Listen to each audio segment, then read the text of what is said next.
A paz de Cristo para todos. Amém. Agradeço a Deus o privilégio de estar diante da Igreja de Jesus. Amém. Eu acho que a coisa mais honrosa para um ser humano é estar diante da Igreja, a noiva de Cristo. Tem gente que pensa que é honra para a Igreja, ele está. É um Zé Minhoca que tem por aí fora. O cara pensa, olha, atenção, vocês vão me receber, por favor, cheguei, glórias a mim, louvado seja o meu nome, eu estou aqui. Está por fora, está diante da igreja que é honra. Gente ruim, pecadora, cheia de defeitos, como eu, diante da noiva do Cordeiro. Eita, é muita coisa. A gratidão pelo pastor da igreja, né, um homem de Deus, a sessão aqui do púlpito, meu amigo Subirá, que me honra com esse convite, preletores que estão aqui, homens de Deus, amigos. Eu quero ser apenas um canal da vontade de Deus. Eu digo sempre, eu não sou pregador de coisas novas e profundas. Não. Eu sou um pregador de feijão com arroz para alguma coisa que vai servir para a sua vida depois do culto. Eu tento focar isso, algo que possa servir para você para depois do culto. Porque aqui, meu irmão, esse lugar aqui é um espetáculo. A glória de Deus, irmãos. Agora, daquela porta para fora, meu irmão, é capeta, é gente ruim, é inimigo, tesoura voadora, pescotapa. É lá fora que o bicho pega. Aqui, você edifica a fé. Daquela porta para fora, você manifesta a fé. Aqui não manifesta a fé não, é lá fora. Então eu quero trazer uma palavra para você que acredito que pode te ajudar nessa área que eu vou falar. O tema da minha palavra é vencendo as calamidades. Calamidades são situações dificílimas. Eu quero ler um texto e vou dizer quando é que Deus me deu essa mensagem para você entender um pouquinho. Salmo 57. Salmo 57, versículo 1. Eu estou com a garganta meia ruim, mas vamos embora, vai dar certo. Depois que aquece, né? Aí. Salmo 57, versículo 1. Dê-me aqui um pouco dessa água. Tem misericórdia de mim, ó Deus. Tem misericórdia de mim, porque a minha alma confia em Ti. À sombra das Tuas asas me abrigo, até que passem as calamidades. Esse salmo foi escrito por Davi quando ele estava sendo perseguido implacavelmente por Saul por quase 10 anos. O Salmo 57 retrata, depois você pode ler, 1 Samuel capítulo 24, capítulo 23, capítulo 24. Quando é que Deus me deu essa mensagem? Eu sou pai de 3 filhos, e sempre, porque recebi essa herança, meu pai e minha mãe são educadores, tanto seculares como educadores cristãos. Meu pai, minha mãe, com o missionário Lawrence Olson, fundou em 1962 o Instituto Bíblico Pentecostal. Por causa disso, quase que meu pai foi excluído da Assembleia de Deus. Então, meu pai, falecido, foi pioneiro no ensino teológico pentecostal no Brasil. Então eu fui criado num lar de educação secular, meu pai e minha mãe com alta formação na área educacional e também educadores cristãos. Então eu fui criado com escola dominical, fui criado com culto doméstico e eu passei isso para meus filhos. Na minha casa sempre tinha culto doméstico, a minha esposa, professora naquela época da classe de adolescentes, das meninas, Elisete, muito esmerada, prendada, as nossas filhas, e a gente fazia isso, Elisete botava versículo no armário e tal, e conversando com elas, e o tempo todo. Quando minha filha tinha 16 anos, a filha menor, ela começou a namorar um rapaz da igreja de 19 anos. Eu comecei a ficar preocupado. E eu falei, minha filha, muito cuidado, a Elisete também, a gente pai, né, tem um senso, um sensor, e a gente que é crente, o Espírito Santo, eu falei, muito cuidado, olho vivo, vamos ficar esperto. Bem, eu vou resumir a história. Minha filha, com 16 anos, a nossa caçula, foi engravidada pelo namorado. Quando nós recebemos a notícia, a minha esposa,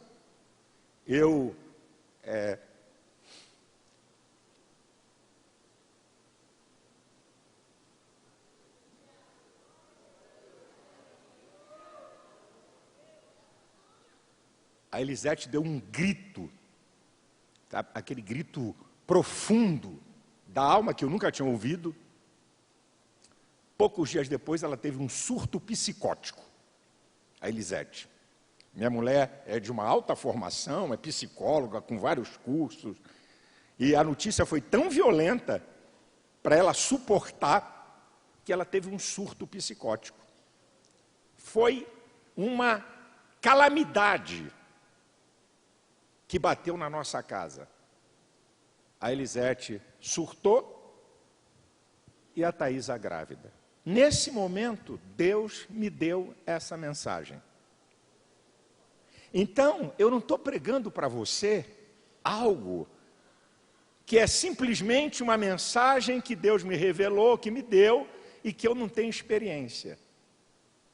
E aí Deus me mostrou como Davi, numa situação calamitosa, de perseguição incrível, algumas atitudes que ele tem e que talvez algumas, não estou dizendo todas, talvez alguma dessas atitudes, não estou dizendo que você está enfrentando, mas como Jesus falou que no mundo tereis aflições, adversidades e lutas, quem sabe, ou se alguém aqui está enfrentando, ou vai enfrentar, talvez um tópico do que eu vou falar pode ser uma saída para essa situação calamitosa que você esteja enfrentando ou que você vá enfrentar. Então eu queria dizer algumas coisas, como é que Davi vai lidar com essa situação de calamidade. Ele, fiel ao rei, honesto, íntegro, enfrenta uma perseguição implacável. A caça dele para matá-lo. E ele vai fugir por desertos, por montanhas, por cavernas, por terras estranhas, para tentar escapar desse momento de calamidade. Então, algumas coisas que Deus falou comigo ao ver isso aqui. A primeira, quando você está enfrentando situações dificílimas, você é capaz de fazer coisas que se você não estivesse enfrentando essas situações, você não faria. No capítulo 21, versículo 6, Davi come do pão da proposição, que era proibido, o pão sagrado, que era trocado, substituído. Ele estava com tanta fome, ele vai mentir para o sacerdote, eu não vou entrar nessa história, mas cada um paga o preço. Mas eu verifico que o sacerdote dá o pão que ele não podia comer, porque não era, aquele pão era trocado, era um pão sagrado. Mas eu aprendo que quando a vida do ser humano está em jogo, a vida vale mais do que regras. Então, em situações de calamidade difícil, eu queria dizer uma coisa para você. Você é capaz de fazer coisas que você nunca fez. Eu nunca pedi nada a ninguém. Deixa eu dar uma gargalhada para você. Deixa o pau quebrar no teu lombo que você vai aprender a pedir. Eu nunca me humilhei. Deixa o pau quebrar no teu lombo que tu vai aprender a ficar quietinho, humildezinho. Então, Deus permite certas situações calamitosas para nos ensinar e nos adestrar em alguma área. Então nunca diga que eu não vou fazer, eu não vou falar, eu não vou me rebaixar. Boca fechada. Porque você não sabe o dia de amanhã. Segundo lugar, quando você enfrenta situações calamitosas, você sabe o que você vai encontrar? O Davi, que enfrenta Golias. O garoto de 15 a 17 anos que enfrenta um campeão que o exército estava tremendo atrás de monte. Você vai ver Davi fugindo. Ó, perna para quem te quer. Não cai fora não para ver se não morre. Quer? Acompanha comigo que eu vou te mostrar. Capítulo 19, 1 Samuel. Você está com a Bíblia aberta? Vamos lá. 1 Samuel 19, 10. Um pouquinho antes, procurava Saul encravar Davi na parede, porém ele se desviou diante de Saul, o qual feriu com a lança na parede, então fugiu Davi. Fugiu, hein? Hã? Você está vendo aí? Capítulo 20, versículo 1. Então fugiu Davi de Nairote. Vamos acompanhando. Capítulo 23, versículo 13. Olha lá, ó. Então se levantou Davi com seus homens, uns 600, e saíram de Keila e foram aonde puderam. Fugiram. Capítulo 27, versículo 1. Disse, porém, Davi no seu coração: ora, ainda há algum dia perecerei pela mão de Saul. Não há coisa melhor para mim do que escapar apressadamente. Fugiu. Não, eu encaro. Pode vir. Jeová está comigo. Aleluia. Vai. Vai lá, para tu ver o que vai te acontecer. Meu irmão, Paulo, em Atos capítulo 14, versículo 6, que armaram para matar Paulo, ele foge de Icônio para Listra. Cai fora. Paulo, estou falando de Paulo, não um bedeu como eu, não. Estou falando de Paulo. Eu encara nada. Jesus, meu filho, João 11:54. Quando queriam matar Jesus e não estava na hora, Jesus, perna para quem te quer. Você é melhor do que Jesus, é? Olha, Eclesiastes 9:4 diz que é melhor um cão vivo do que um leão morto. Rapaz, na hora que você enfrenta certas situações difíceis, cai fora. Porque se você ficar, você morre. Se você encarar, você é derrotado. Só vitória. Onde é que está isso na Bíblia?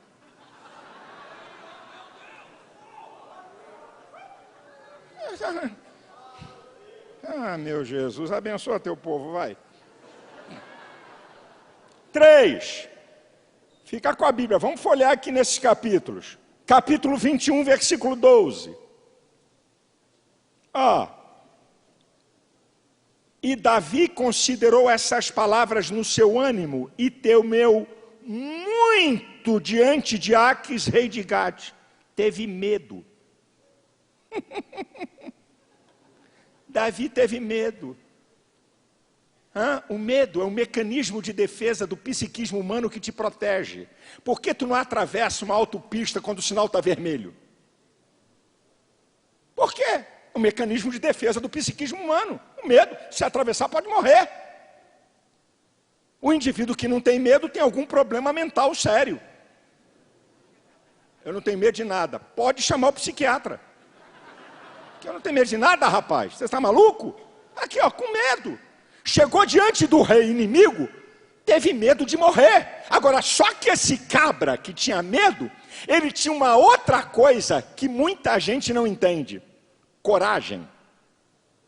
Eu vou definir o que é coragem. Coragem é domínio do medo, resistência ao medo, mas não ausência de medo. A diferença do corajoso para o medroso é que o medroso é controlado pelo medo e o corajoso controla o medo. Estou com medo, mas me ajuda. Estou tremendo na base, mas vamos embora. Davi teve medo. Dá medo sim. Ou tu acha que quando eu recebi uma notícia, ou tu acha que quando eu vi minha esposa ter um surto psicótico, eu tive o quê? Aleluia. Maravilha, Jeová. Oh, que bênção. Meu Deus, tu não viu nada. Tive medo. Medo. Não estranhe. Vamos parar com essa espiritualidade falsa.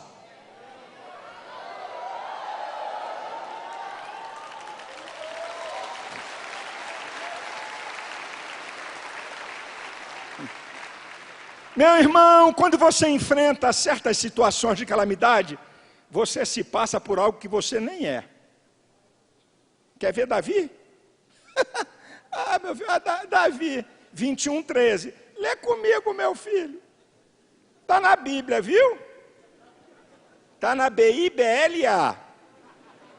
1 Samuel 21:13. Vamos ler o 12 de novo? E Davi considerou essas palavras no seu ânimo e temeu muito diante de Aques, rei de Gate, pelo que se contrafez diante dos olhos deles.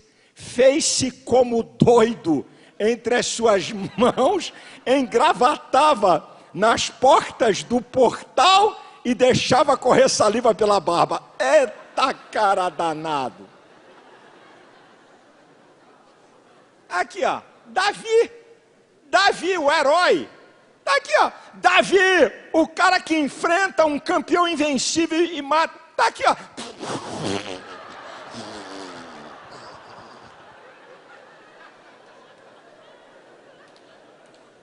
Sabe o que é que o rei? Continua lendo o texto. Tira esse maluco da minha presença.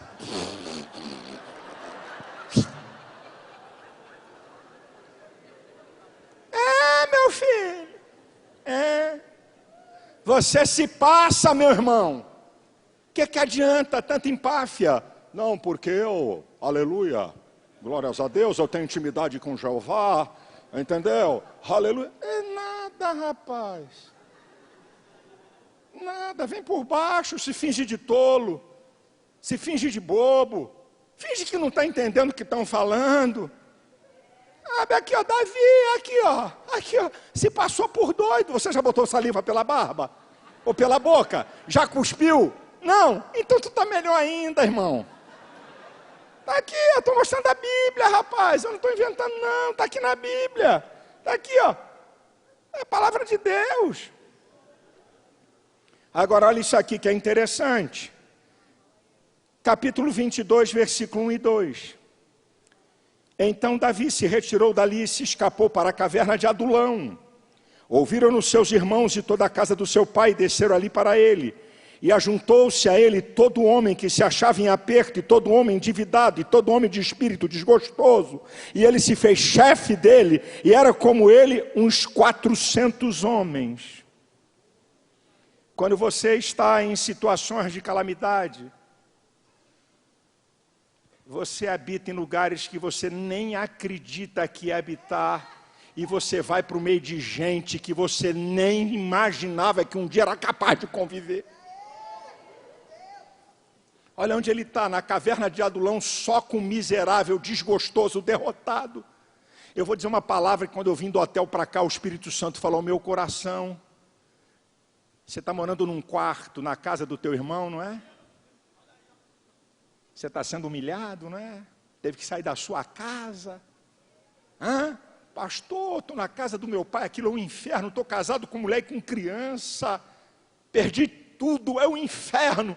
Sabe, meu irmão, Deus nos leva muitas vezes a lugares que a gente não quer, no meio de gente insuportável, para você poder dar rumo a essa gente. Sabe, Deus, Ele não perde nada, Ele aproveita tudo, meu irmão.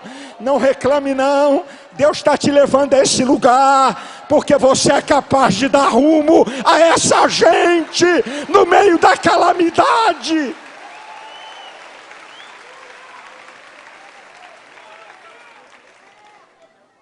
Olha Davi, meu filho. Olha como ele aprende a esperar em Deus no meio da calamidade. Capítulo 22, versículo 3. E foi-se dali a Mispa dos Moabitas, e disse ao rei dos Moabitas: deixa estar meu pai e minha mãe convosco, até que saiba o que Deus há de fazer de mim. Rapaz, eu acho esse texto lindo. Davi não sabia o que ia acontecer, porque Deus não tinha revelado a ele. Pega seus pais e entrega ao rei dos Moabitas. Pelo menos aqui vai estar seguro, até que eu saiba o que Deus há de fazer de mim, porque eu dependo dele. Em situações de calamidade, quem te disse que Deus revela tudo? Quem te falou que o Espírito Santo vai falar tudo na hora da calamidade? Na minha calamidade eu falava: Deus, e aí? Não tinha resposta. Minha esposa é fiel, minha esposa cuida de adolescentes na igreja. Olha o diabo aí rindo da minha cara, eu sou um pregador, eu combato com veemência o pecado, eu bato com força. Olha aí, Deus, e agora? E Deus não dizia nada para mim. Afinal de contas, quem é o Senhor? Você ou Deus? O que Davi mostra é uma confiança em Deus. Até que eu saiba o que Deus há de fazer de mim, vai haver alguma resposta, alguma direção, alguma revelação. É o que Deus manda dizer para você que está enfrentando essa calamidade. Vai chegar a hora da direção de Deus, da revelação de Deus, do sinal de Deus, da porta de Deus.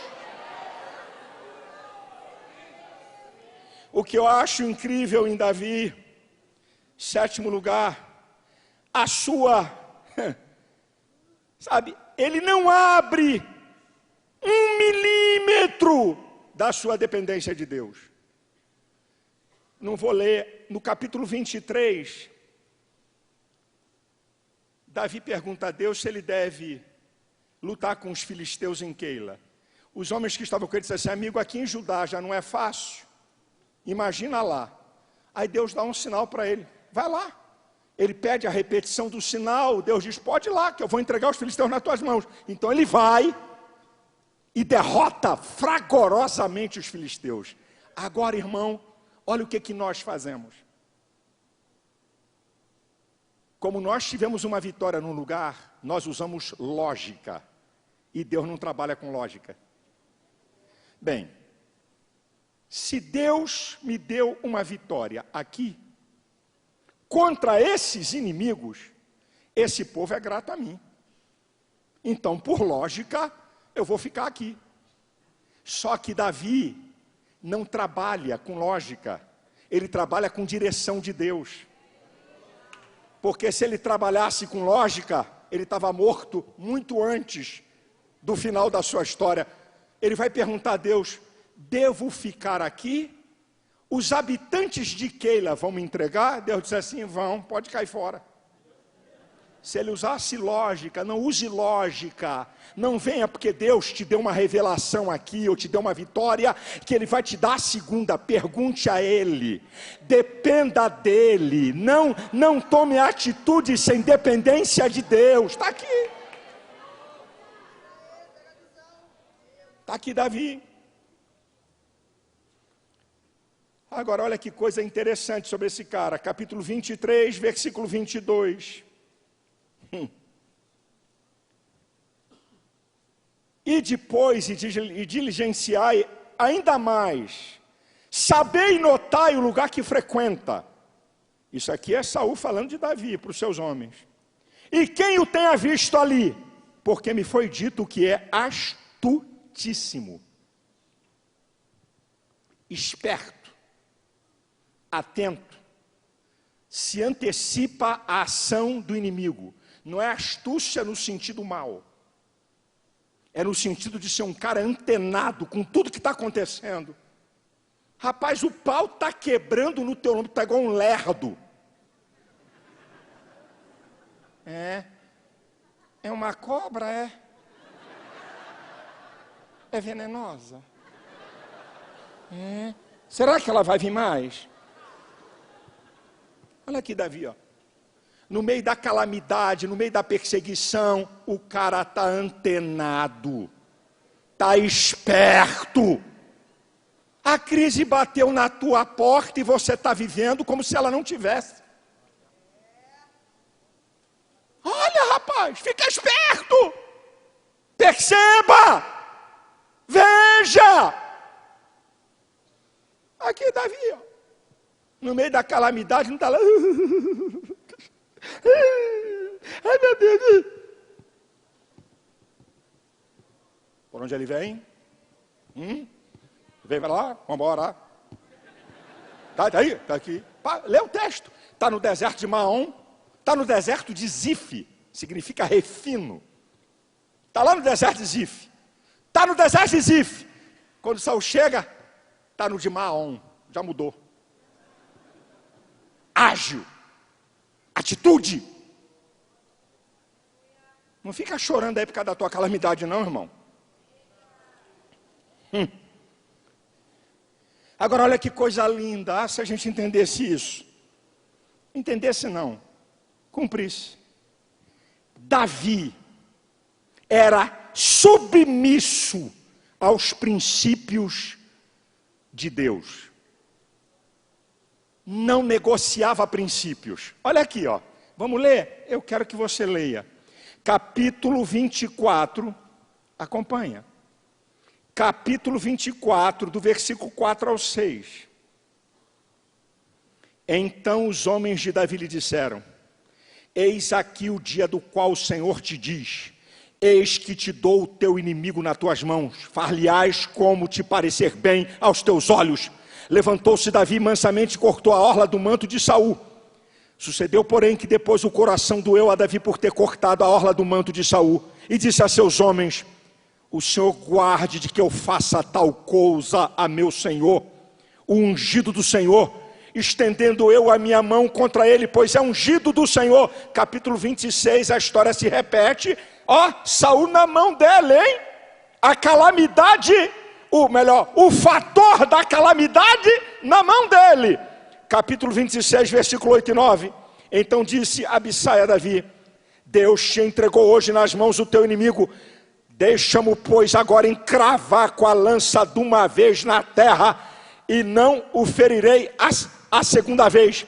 E disse Davi a Abissai: nenhum dano lhe faças, porque quem estendeu a sua mão contra o ungido do Senhor e ficou inocente. Parece que eu estou vendo, porque o capítulo 24 é coisa de pentecostal. Eis que eu te digo: ei, manto, eis que o teu inimigo está na tua mão. Tem até profecia. Aqui, vai ler aqui os caras. Hoje é o dia que o Senhor entregou o teu inimigo na tua mão. E o cara estava na mão dele mesmo. Imagina um cara que está implacavelmente por quase 10 anos te perseguindo e que agora está na tua mão. É Deus. É Deus. É Deus. Isso é Deus. Aleluia. Obrigado, Senhor. Me dá a espada. Oh, aleluia. Jeová. Oh, meu. Ia chorar, falar língua estranha, agradecer. Como é que é? Quem é esse cara? Ungido do Senhor. Ungido do Senhor é problema do Senhor. Ungido do Senhor, não fui eu que ungi. Se está fazendo besteira, se está fazendo porcaria, se é lambão, se é mau caráter, eu não tenho legalidade para tocar nele. Aqui está um engano de muito crente. Mas esse pastor é pilantra. É pilantra. Vamos arrebentar ele. Sai de lá. Sai fora. Você é obrigado a ficar debaixo de cobertura de bandido? Não. Tocar nele. Meu filho. Tocar nele. meu irmão. Você tem que entender como Deus trabalha com princípios. Quando Deus reveste a autoridade a alguém, não é porque ele é Superman, ele é ser humano. revestido de uma autoridade dada por Deus. Então é Deus que tira, não é você. Davi entendeu que por mais perverso, mau caráter, doente, endemoniado, injusto que era Saul, e que era a fonte da calamidade, mas contra ele, eu não posso, porque eu vou quebrar um princípio. E todas as vezes, preste atenção que eu vou te falar, Deus e o diabo trabalham com legalidade. Deus e o diabo trabalham com legalidade, meu irmão. O mundo espiritual trabalha com legalidade. Quando você quebra um princípio de Deus, você está dando legalidade ao diabo para agir. Pode falar língua estranha. Pode profetizar. Por que tu acha que lá em Mateus capítulo 7... Senhor, Senhor, pelo teu nome expulsamos demônios, pelo teu nome operamos maravilhas. Sabe o que é operação de maravilha, meu filho? Não ter um olho e nascer um olho. Desculpa a expressão chula, operação de maravilhas é um upgrade nos dons de curar. Dom de curar é restaurar um órgão, restaurar alguma coisa. Operação de maravilha, um morto ressuscitar, é uma operação de maravilha. O cara não tem a metade de uma perna e nasce.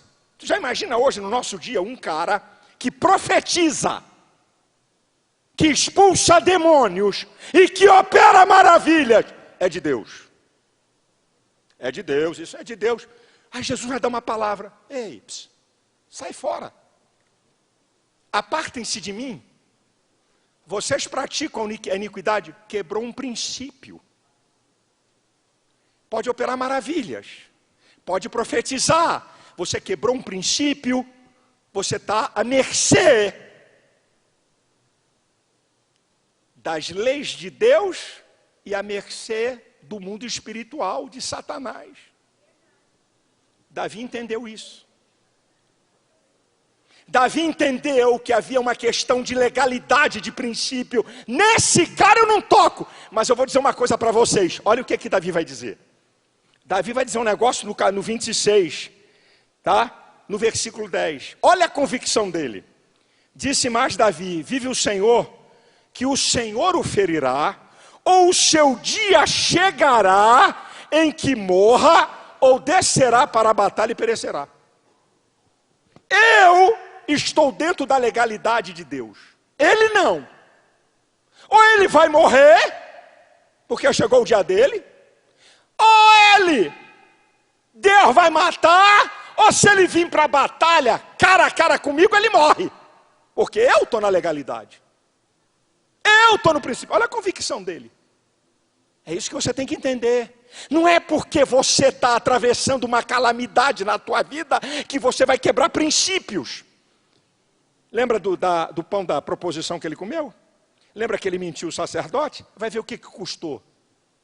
A casa dos sacerdotes foram dizimadas. A brincadeira quanto custou? Quebra! Quebra, meu filho! Agora, querido, eu não vou demorar muito não. Agora escute isso. Escute isso. Quando bate a calamidade.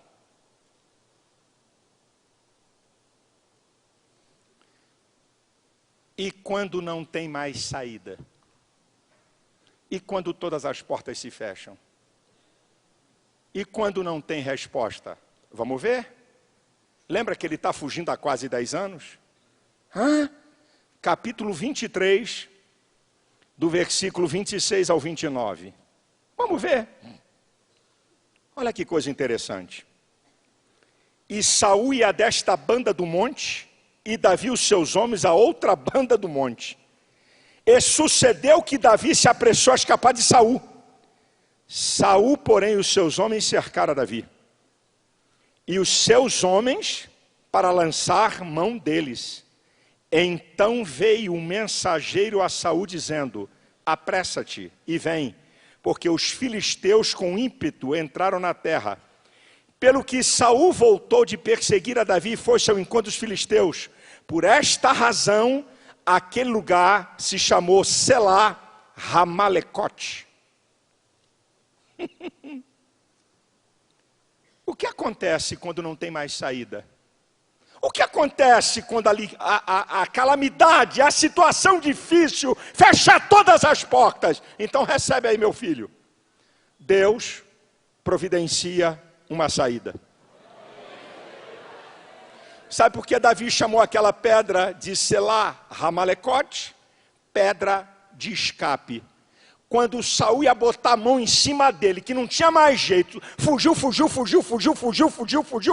Chegou uma hora, foi cercado, disse, agora. Deus disse, bota lá os filisteus para entrarem lá na terra. Entraram na terra. Davi aos filisteus. Bem, filisteus aqui, acaba meu reino. Vão voltar. Davi escapa. Eu quero declarar profeticamente, há um Selá Ramalecote para você. Há um Selá Ramalecote para você. Pastor, eu estou vivendo uma crise conjugal que não tem saída. Selá Ramalecote. Pastor, eu estou na pior crise, quebrou tudo, rebentou tudo. Selá Ramalecote. Senhor, meu pastor, eu estou vivendo um momento espiritual terrível. Selá Ramalecote. Dá para você dizer para quem está aí, para dois assim, tem um Selá Ramalecote para você. Fala aí, tem um Selá Ramalecote. Deus te colocou aqui para ouvir isso. Há um escape, haverá a hora do escape, haverá a hora da saída, haverá a hora da porta aberta.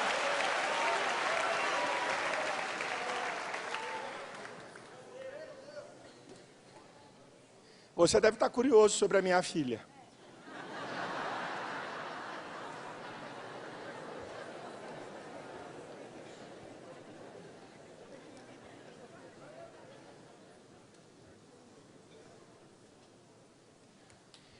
Naquela época, meu filho Silas estudava na América,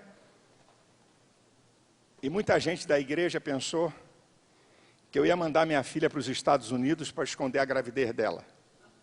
Havia uma aposta na igreja, no bom sentido da palavra. Será que o pastor vai mandar abortar? Será que o pastor vai mandar a filha para a América para ninguém ver a barriga dela crescer e depois ela volta?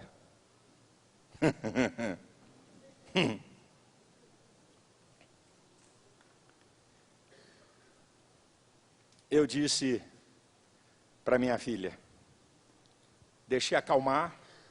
E interessante que meu sogro tem 11 filhos, né? Um monte de neto. E da idade do Silas, né? Que é da idade do rapaz que engravidou a minha filha, deve ter uns 6 meninos.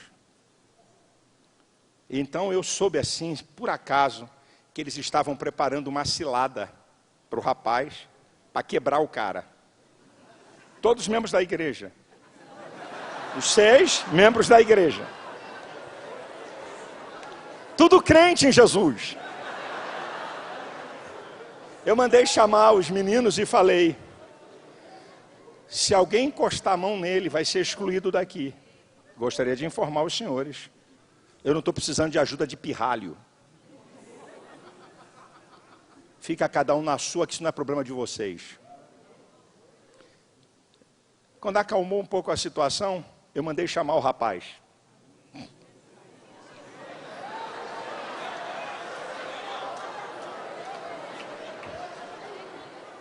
Você nunca, eu aprendi com meu sogro, que foi um homem de uma sabedoria incrível. Na hora de uma crise, nunca tome decisão que você vai agir com emoção e vai fazer bobagem. Já tinham passado 60 dias. Eu mandei chamar o rapaz. E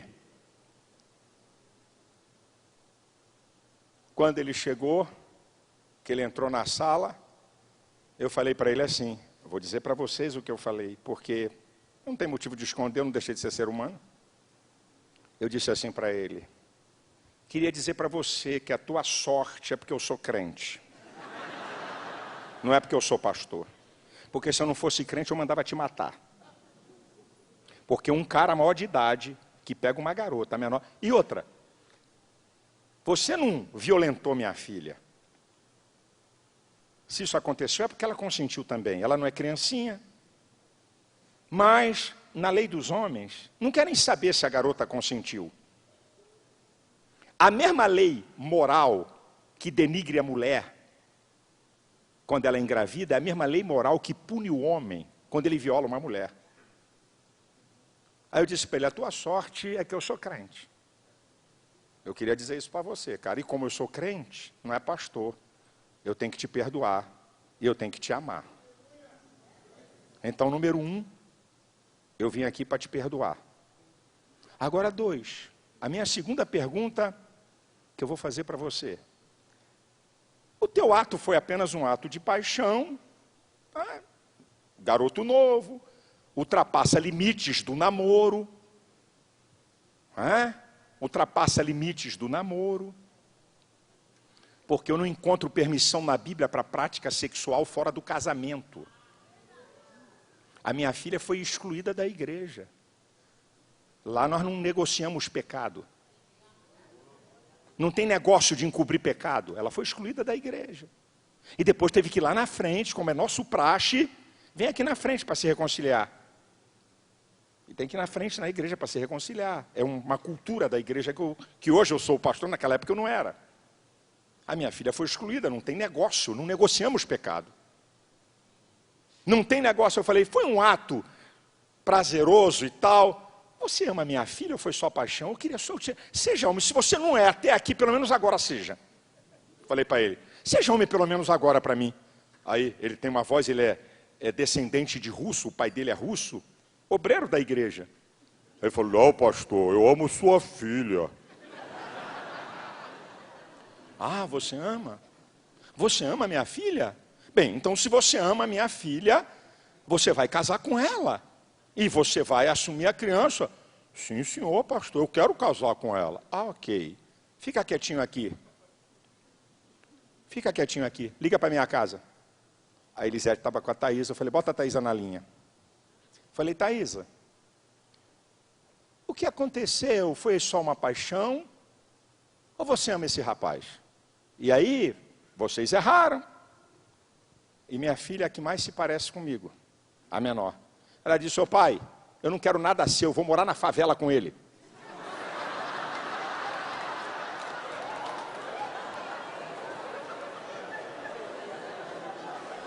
Eu falei, meu Deus, essa garota se parece com quem, Jesus?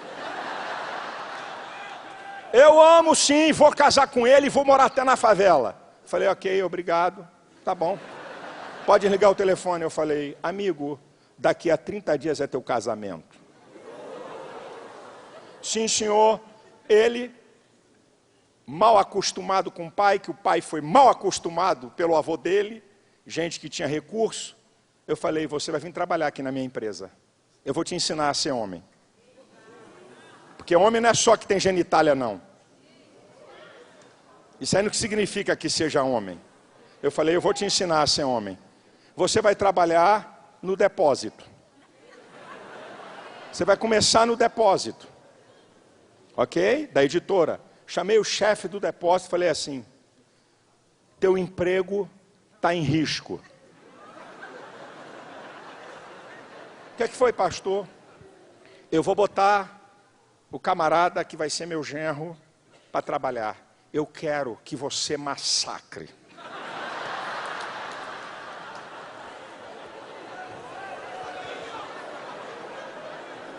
Não entendi, pastor. Então vou te explicar melhor. Qual é a hora que o pessoal sai? 17 horas. 5 minutos para a saída. Tem as prateleiras, subir escada. Naquela época, hoje tem, não tinha carro de guindaste, subia com caixa. Eu falei, troca todas as caixas que estão na esquerda, passa para a direita e da direita para a esquerda. Faltando 5 minutos para acabar. Você vai fazer isso pelo menos 3 vezes por semana. Mas pastor, eu vou monitorar. Teu emprego está em jogo. Peguei o cara. Rapaz, um dia eu cheguei no depósito, eu pensei que ele tinha mudado de cor. Falei, vem que ele virou negro. O cara estava preto, melado, suado. Eu falei, glória a Jesus. Deus está operando. Aí,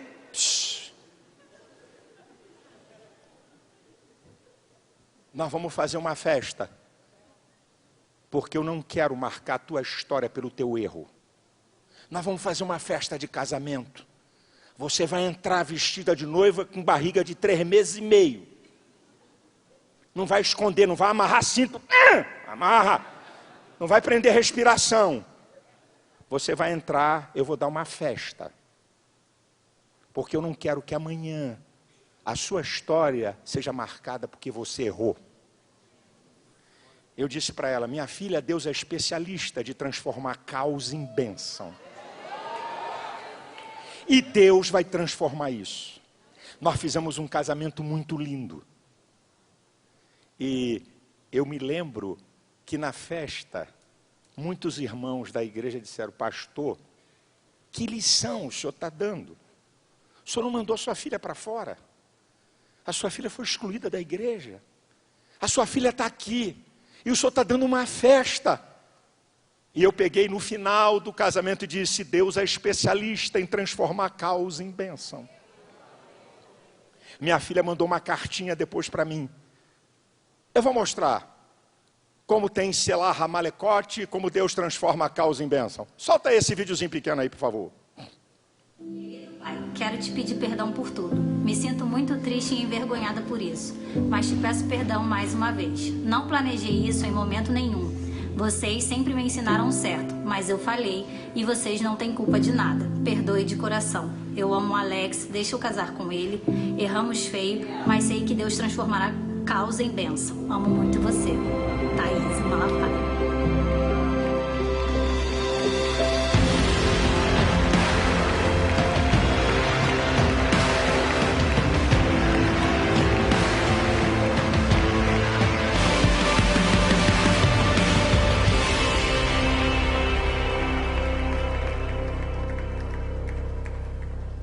E a Thaísa, a Maria Clara, que foi a menina que nasceu, a mais velha, e depois veio o Miguel. Eu estava pregando essa mensagem. Essa mensagem eu só preguei 2 vezes. Preguei ela 2 vezes. Eu estava pregando essa mensagem num congresso de pastores. E eu chamei à frente como vou fazer aqui. Talvez o seu caso não tenha nada a ver com isso. Mas você está atravessando uma calamidade, talvez no seu ministério, na sua vida familiar. E eu me lembro que eu fiz uma oração. E um pastor, quando acabou o culto, ele chorava copiosamente, chorou quando ele se controlou. Ele falou, pastor, minha filha única que foi criada com todo o carinho e todo o dengo e tudo ensinado na igreja, o namorado engravidou a minha filha. Eu recebi a notícia agora.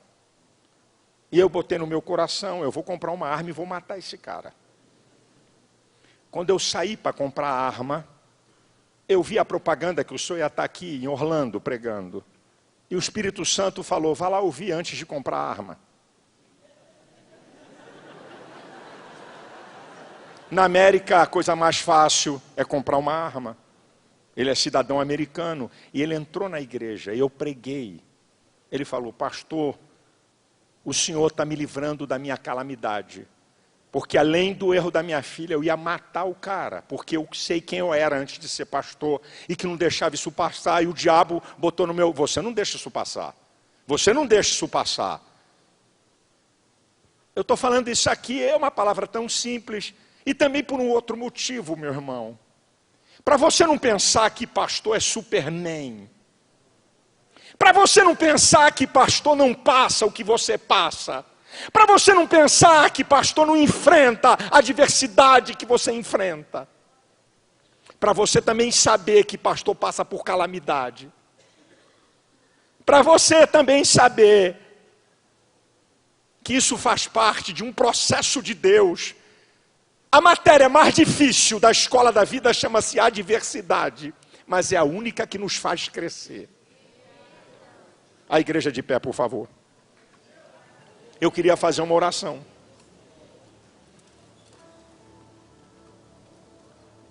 Olha, por favor, eu queria que você entendesse aqui. Eu estou enfrentando uma situação difícil. Não fica chocado. Eu não estou te chamando para vir aqui na frente. Situação difícil a gente enfrenta sempre.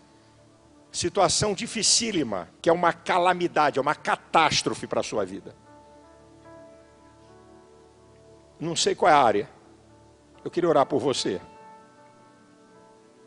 Eu queria pedir para você sair do seu lugar. Não tenha medo, não tenha vergonha. Vem aqui à frente. Eu vou orar por você.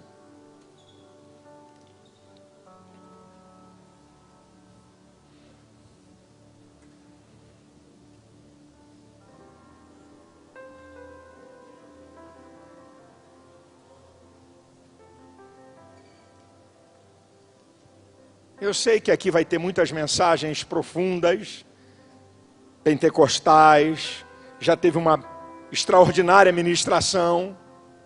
Eu sei que Deus vai usar os pastores em coisas muito especiais para a vida de vocês amanhã. Mas eu tenho certeza que aqui nessa noite, nesse lugar, Deus quer trazer paz a corações aflitos, trazer esperança para quem não tem, trazer convicção que Deus não saiu do controle. Aleluia!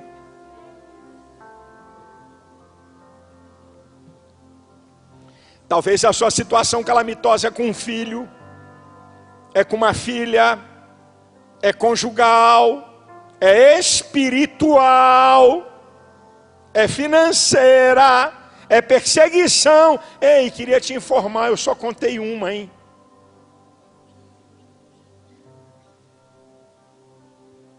Eu só contei uma, hein? Só vou lembrar para você. Você imagina um pastor ter a Polícia Federal na porta da sua casa, com toda a vizinhança, que sabe que você é pastor, com seus netos dentro da tua casa, e chega a Polícia Federal e vai metendo o pé na porta, e vai entrando, e vai em tudo. Eu não estava lá. Você sabe o que é você ser notícia em tudo que é jornal e emissora de televisão, dizendo que você está sendo investigado por lavagem de dinheiro e roubo, por uma oferta que você recebe, declarada no imposto de renda, documentada, que o cara veio com um pastor para me dar, e você ser a estrela da bandidagem, porque tem gente que odeia você e coloca teu nome para tentar te sangrar. Você não é irmão, não pense que é só você que passa. Eu podia chamar pastores aqui, dizer, vem cá, conta aqui uma. Os pastores que estão aqui, eu podia chamar, conta aqui uma. Ou você pensa, coitadinho do Malafaia, só ele. Irmão, vamos deixar de bobagem. A grandeza do reino, sabe o que é, gente? Chorai com os que choram, se alegre com os que se alegram. Você não está passando calamidade? Graças a Deus, glória a Deus. Mas essa gente é irmão nosso.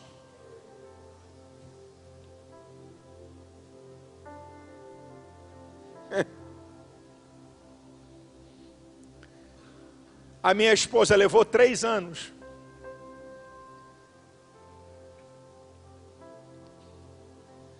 Três anos com tratamento poderosíssimo.